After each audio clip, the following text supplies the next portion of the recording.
السلام عليكم ورحمة الله وبركاته، واهلا بكم حبايب قلبي في حلقة جديدة من ما بين الشوطين. النهاردة نزل 5 حلقات من ما بين الشوطين. يا ريت تقولوا لي في الكومنتات ايه احلى حلقة عجبتكم، واكتبوا لي اقتراحاتكم عشان الحلقات الجاية. تخيل معايا كده نهائي دوري ابطال اوروبا السنة الجاية، وفجأة المخرج يقطع الصورة ونلاقي يوسف الشريف نازل الملعب، ومحمد رمضان واقف على الخط بيزعق وهو لابس بدلة جلد سودا وبيقول محدش هيلعب هنا غيري، دي البطولة بتاعتي. محدش هيتعلم هنا، محدش هيقدر يعمل معايا حاجة. عايزين مني ايه؟ عايزين مني ايه؟ محدش في المدرسة يقدر يسد.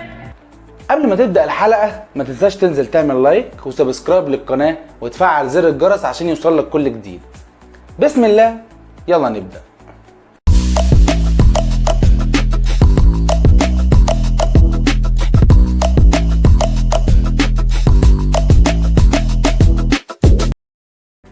هي دي الكرة دلوقتي.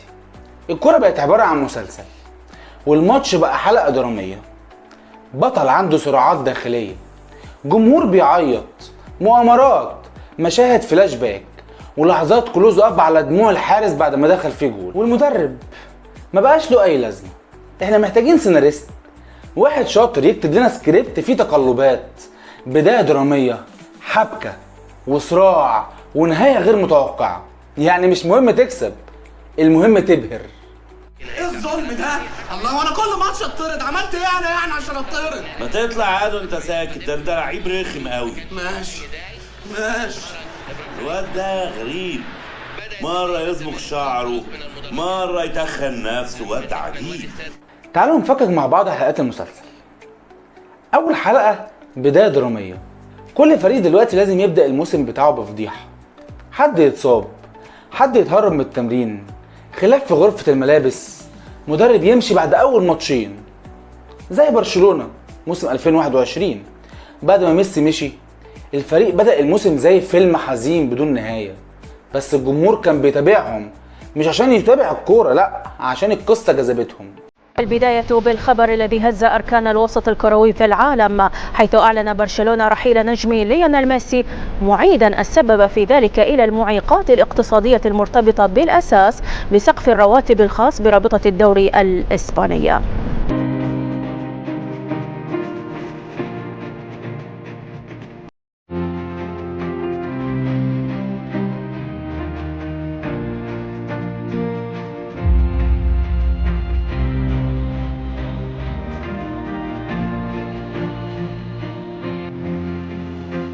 تاني حلقة ذروة التوتر.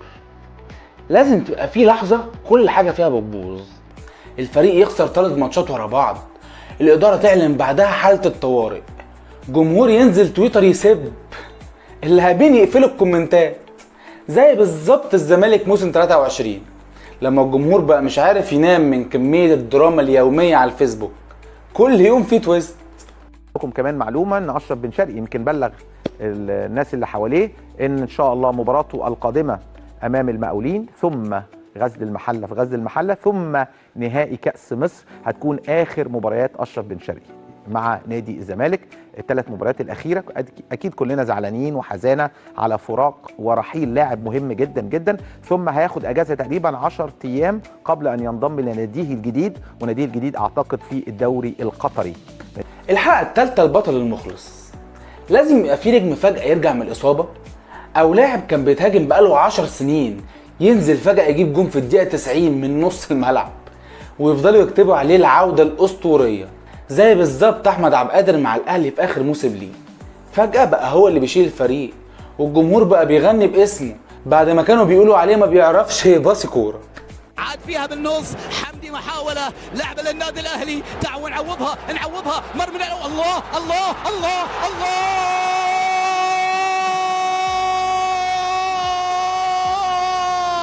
حل مرة تانية البحث عن المساحات والبحث عن الثغرات. علي معلول بيطلع كرة حلوة عدت خطيرة، وادي عبد القادر وجول جول جول جول جول جول. المغامر. الحلقة الرابعة النهاية الصادمة. أيوة، لازم النهاية تكون غير متوقعة. فريق كان ضايع فجأة ياخد البطولة في الآخر، أو العكس، فريق كان مرشح للقب يخرج فجأة من دور ال 16، زي بالظبط اللي حصل السنة دي في دوري أبطال أوروبا. باريس سان جيرمان طول البطولة ماشي بالعافية، كان هيقع في دور المجموعات وكان بيعافر بس عشان يلعب الملحق اللي يوصله دور ال 16، لكن فجأة يقضي على ليفربول المرشح الأول للبطولة، وبعدها يخلص على أرسنال ويكتسح انتر في النهائي وياخد البطولة.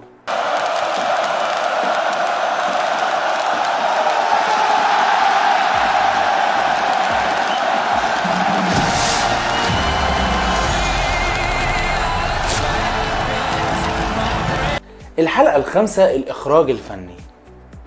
الماتش دلوقتي مش لعبة، ده عرض بصري، الكاميرا تركز على الجمهور وهو بيعيط، تعليقات درامية، موسيقى مؤثرة بعد الجول، ولقطات سلو موشن للاعب وهو بيحضن المدرب، زي ماتش الأهلي والوداد 2023. الكادر بعد كل هدف كان يستحق جائزة أوسكار، وزاوية التصوير كأنك بتتفرج على فيلم مش ماتش. احسن وسيله للدفاع هي الهجوم. علي معلول يوزع جول، جول اهلاوي. علي معلول ملك الحلول، علي معلول للراسيه الذهبيه محمد عبد المنعم.